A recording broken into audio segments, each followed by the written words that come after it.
Admission একাডেমিতে আপনাকে স্বাগতম। আজকে আমরা আলোচনা করব সবচেয়ে গুরুত্বপূর্ণ, যেটা খুবই কমপ্লেক্স, চট্টগ্রাম বিশ্ববিদ্যালয়ের সি ইউনিটের যে সার্কুলার আছে। আজ আমরা এটা ব্যবচ্ছেদ করব, এটাতে কি পরিমাণ ঝামেলা আছে, এটার প্ল্যান কি আমরা প্রপারলি দেখব। ওকে, তাহলে আমরা দেখি। এখানে দেখুন আপনার ইংরেজি ভাষা এখানে তিনটা পাঠে ভাগ করে। একটা হচ্ছে আপনার ইংরেজি, একটা হচ্ছে আপনার বিশ্লেষণ দক্ষতা, আর একটা সমস্যা সমাধানের দক্ষতা। আপনাকে ভেঙে বলি, টোটাল কথা এটাকে ভাইয়া ইংলিশ বলে, এটাকে ভাই অ্যানালিটিক্যাল স্কিল বলে, এটাকে প্রবলেম সলভিং বলে। অর্থাৎ আপনি কয়টা পাঠে পরীক্ষা দিবেন ভাইয়া? তিনটা। কিন্তু এখানে ইংলিশের মধ্যে আবার ওরা কয়টা পাঠ করছে ভাইয়া? তিনটা। একটা হচ্ছে আপনার রিডিং, একটা রাইটিং, একটা ভোকাবুলারি। অর্থাৎ রিডিং এ একটা প্যাসেজ দেওয়া থাকবে বা কিছু লাইন থাকে, ওগুলো আপনাকে দাগাইতে হবে। ওখানে যে 5টা প্রশ্ন থাকে, একটাতে 2 করে, টোটাল আপনার কত? 10। টোটাল কত ভাইয়া? 10। এরপরে ভাই আপনার রাইটিং এর যে পার্টটা আছে, ওখানে আপনার 15টা এমসিকিউ থাকবে। একটাতে আপনার 1 করে কত? 15। এখানে আপনার গ্রামার এবং সেন্টেন্স কারেকশন টাইপসের আছে, পিন পয়েন্টিং এরর টাইপসের জিনিসগুলো। এরপর ভোকাবুলারি, যেগুলো আপনার অ্যানালজি টাইপসের জিনিস, আপনার সিনোনিমস টাইপসের যে জিনিসগুলো আছে ওগুলাতে একটাতে 1 করে আপনার কত? 15। তাহলে ভাইয়া ইংলিশে 2টাকে শুধু কোন পার্টে ভাইয়া? রিডিং পার্টে। রিডিং পার্টের প্রত্যেকটা প্রশ্নতে কত করে? 2 করে। ভালো করে সেট করে নাও। তাহলে ভাইয়া এখান থেকে 10, এখান থেকে 15, এখান থেকে 15, তাহলে আপনার টোটাল মার্কস কত? 40। তাহলে ইংলিশ থেকে আপনার টোটাল মার্ক আসবে কত ভাইয়া? 40। তাহলে ভাই ইংলিশের পার্টটা ক্লিয়ার হয়েছে।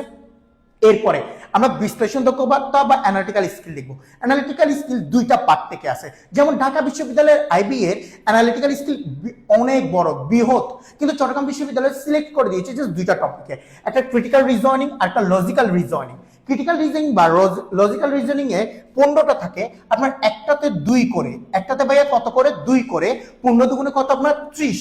আচ্ছা, আরেকটা জিনিস, এই যে আপনার ইংলিশ 40 এর মধ্যে আপনার 5 নাম্বার কততে ভাইয়া? 13তে। আপনার 5 কত? 13তে। এরপর ভাই আপনার এই যে আপনার ক্রিটিক্যাল রিজনিং এর যেটা আছে বা অ্যানালিটিক্যাল স্কিলের যে পার্ট আছে, ওটা 30-এ 5 হচ্ছে আপনার কত ভাইয়া? 10-এ। ওটা 30-এ 5 কত? 10-এ।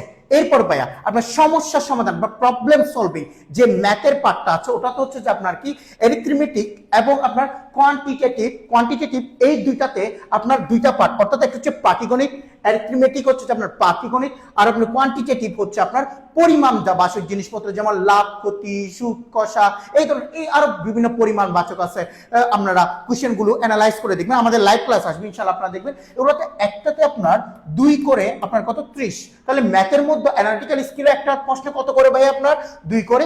ম্যাথ আপনার একটা প্রশ্ন কত করে ভাইয়া? 2 করে। টোটাল কত হচ্ছে? 30। তাহলে আমাদের টোটাল মার্কস হচ্ছে কত? আপনার 10। 5 নাম্বার 10, 5 নাম্বার কত? 10। তাহলে আপনি টোটাল দেখেন, বাকিগুলো বি ইউনিটে 100টা এমসিকিউ ছিল, কিন্তু সি ইউনিটের মধ্যে এমসিকিউ থাকবে আপনার 65টা। কয়টা ভাইয়া? 65টা, যেটাতে পূর্ণ মান হচ্ছে কত? 100। আপনার এখানে সিরিয়াল বা আমি বলে দিছি, 40 ইংলিশে, 30 অ্যানালিটিক্যাল স্কিলে, 30 প্রবলেম সলভিং এ, টোটাল কত? 100। কিন্তু এমসিকিউ থাকবে কয়টা? 65টা। কয়টা থাকবে ভাইয়া? 65টা। আপনাকে একদম আমি ধাপ ভাগ করে করে দিয়ে বলে দিয়েছি। আর টোটাল 5 নম্বর আগের মধ্যে কত? 40। আর এখানে দেখছেন আলাদা আলাদা পাস করলে আপনার কত? আলাদা আলাদা পাস করছেন, ধরেন আপনি আলাদা আলাদা পাস করছেন, কিন্তু টোটাল পাইছেন কত? 33। কিন্তু আপনার টোটাল পাস করতে হবে কত ভাইয়া?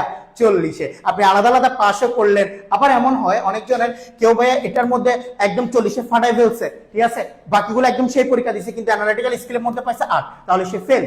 তাহলে আপনাকে প্রত্যেকটা আলাদা আলাদা পাস করতে হবে এবং আলাদা আলাদা পাস করে যোগ করে আপনার কত?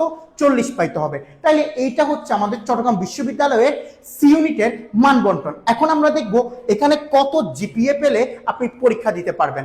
দেখেন এখানে ভাইয়া বিজনেস স্টাডিজ এবং যারা আছে সবাই পারে, ব্যবসা শিক্ষা বলেন, আপনার মানবিক বলেন, বিজ্ঞান, সবার জন্য কিন্তু আলাদা আলাদা সিট আছে। ব্যবসা শিক্ষার জন্য আলাদা কিছু সিট বরাদ্দ করা আছে, মানবিকের জন্য আলাদা কিছু সিট বরাদ্দ করা আছে, বিজ্ঞান শাখার জন্য আলাদা সিট বরাদ্দ করা আছে। তাদের জিপি হচ্ছে আমরা 3.5 করে, দুটোটা আপনার টোটাল 7.50। আমরা ডি ইউনিটে দেখেছিলাম 8 পয়েন্ট করে, তবে এখানে 3.5 টোটাল হচ্ছে কত? আপনার 7.50 পেলে আপনি কোথায় পরীক্ষা দিতে পারবেন? সি ইউনিটে। আর সি ইউনিটের সবচেয়ে বেস্ট প্যানেল আমাদের এডমিশন একাডেমিতে, এটা আমি হলপ করে বলতে পারি, কারণ আমাদের এখানে যে স্যাররা আমাদের সিউর ইউনিটের জন্য পড়াবে সবাই যার যার সাবজেক্টে দক্ষ। আমি আবার বলছি, কোথাও আপনি হিসাব বিজ্ঞান বা আপনার ম্যানেজমেন্ট এইসব ক্লাস করে আপনি ভর্তি হবেন না যদি আপনার টার্গেট সিউর ইউনিট থাকে। আপনার টার্গেট যদি সিউর ইউনিট হয়, আপনি অবশ্যই দেখবেন ওই কোচিংয়ে বা ওই একাডেমিক জায়গায় আপনাকে analytical skill, problem solving, English এগুলোর জন্য আলাদা আলাদা দক্ষ প্যানেল আছে কিনা, নাকি জুনিয়র দিয়ে পড়াচ্ছে বা দক্ষ প্যানেল আছে কিনা, বারবার যাচাই বাছাই করে ভর্তি হবেন যদি আপনার টার্গেট চট্টগ্রাম বিশ্ববিদ্যালয়ের সি ইউনিট হয়। তাহলে ভাই আমাদের এটা হচ্ছে টিচার্স প্যানেল। আমাদের 21 আগস্ট থেকে ফ্রি ক্লাস শুরু হবে, ইনশাল্লাহ দেখা হবে ক্লাসরুমে, দেখা হবে বিজয়।